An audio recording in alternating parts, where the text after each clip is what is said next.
Hello.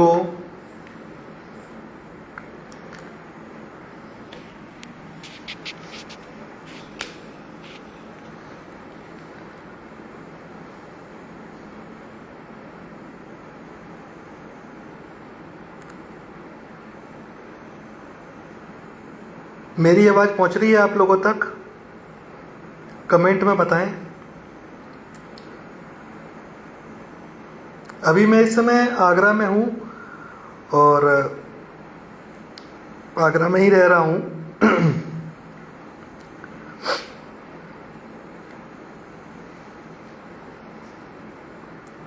मेरी आवाज़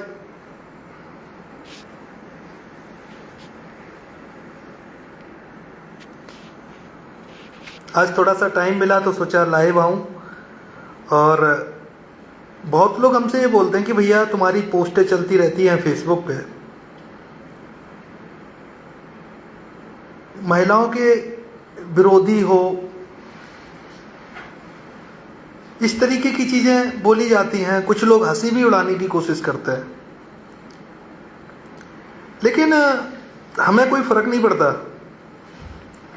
हमें इसलिए फ़र्क नहीं पड़ता क्योंकि हम आज प्रेजेंट में जी रहे हैं और हम प्रेजेंट में जी के उनका फ्यूचर देख रहे हैं कि उनके साथ में फ्यूचर में क्या होने वाला है। तो ये सिर्फ हमारी बात नहीं है, ये सिर्फ हमारे तक सीमित नहीं रह गई है, ये हर घर में पहुंच गई है। इसलिए आज लाइव आना बहुत ज़रूरी था। मेरा YouTube चैनल है 498A लीगल हेल्प डेस्क, जिसमें कि मैं प्रैक्टिकल चीज़ों को साझा करता रहता हूँ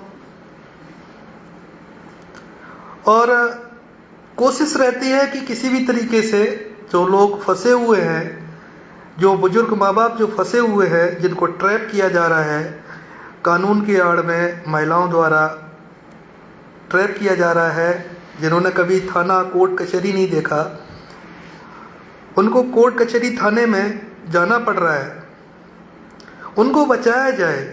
क्योंकि कभी वो बीपी के पेशेंट हो रहे हैं, तो कभी शुगर के पेशेंट हो रहे हैं, कभी हार्ट अटैक के पेशेंट हो रहे हैं।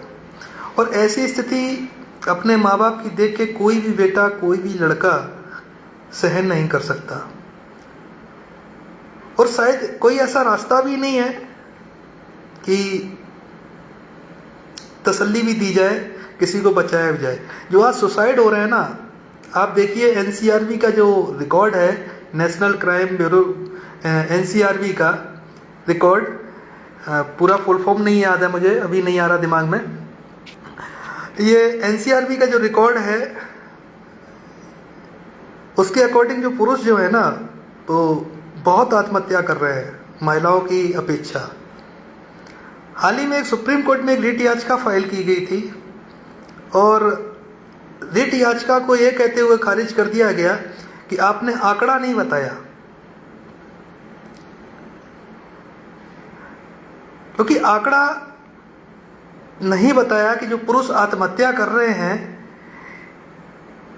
वो केवल महिलाओं की बदौलत कर रहे हैं या अपनी किसी निजी परेशानी की वजह से कर रहे हैं। तो आंकड़ा पूछा गया था और आंकड़े की वजह से उस रिट को खारिज कर दिया गया था। अब जो पुरुष सुसाइड कर रहे हैं, जो प्रताड़ित हैं, जो फर्जी मुकदमे लगा के जो ट्रैप किए जा रहे हैं, अब उनका आंकड़ा कहाँ से आएगा? एक लड़की होती है ना, सड़क पे चलती है, आप घर के अंदर सुरक्षित नहीं हैं, घर के बाहर सुरक्षित नहीं हैं, आप सड़क पे सुरक्षित नहीं हैं, आप ट्रेन में सुरक्षित नहीं हैं, आप बस में सुरक्षित नहीं हैं, आप हर जगह से सुरक्षित हो गए ना। तो ये जरूरी नहीं है कि आपके घर में आपके भाई की बीवी हो सकता है अच्छी निकल जाए, हो सकता है खराब निकल जाए।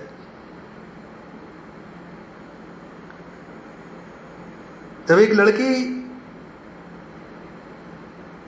वो एक कहावत कही जाती है ना कि लड़की का दुपट्टा भी खिसक जाए ना, तो हम ही जैसे लोग जो हैं, जो ज्ञान दे रहे हैं, वो उसके समर्थन में आ जाते हैं। लेकिन एक लड़का जो है सड़क पे पूरा नंगा नंगा खड़ा हो जाए, उसको देखने वाला, कहने वाला कोई नहीं है।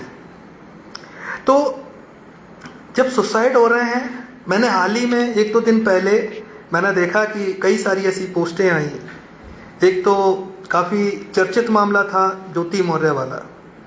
जब भी कोई लड़का शादी करता है ना, वो ये सोचता है कि हमारी वाइफ हमारे साथ चले तो बहुत अच्छी लगे, समाज देखे तो हमारी तारीफ करे, और हमेशा वो उसको उठाने के लिए कोशिश करता रहता है।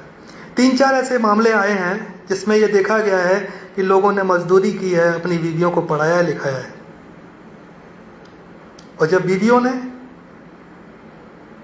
सही जगह पे पहुंच गई तो उन्होंने क्या किया, उन्होंने लात मार दी।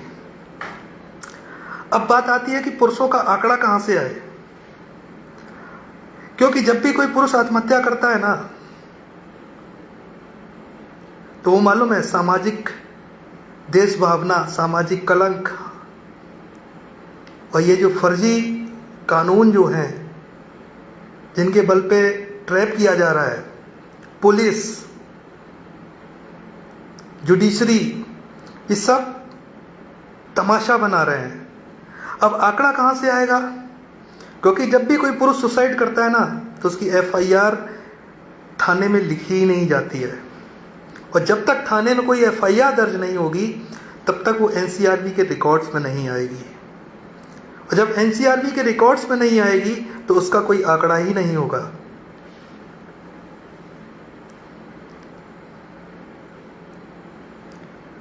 महिला कानून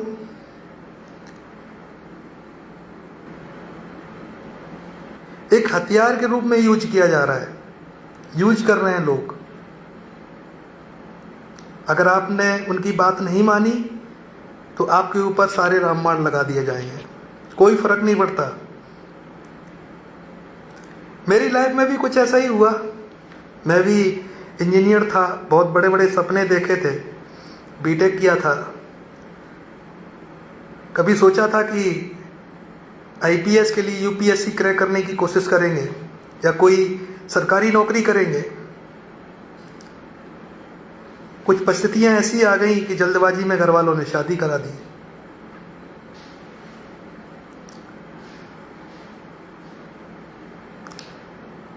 कुछ नहीं दिया था, कुछ दिया कुछ भी नहीं था।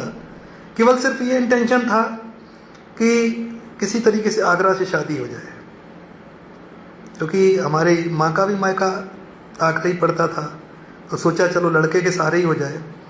लेकिन हुआ क्या, हर दिन, हर चौथे दिन पुलिस का हस्तक्षेप,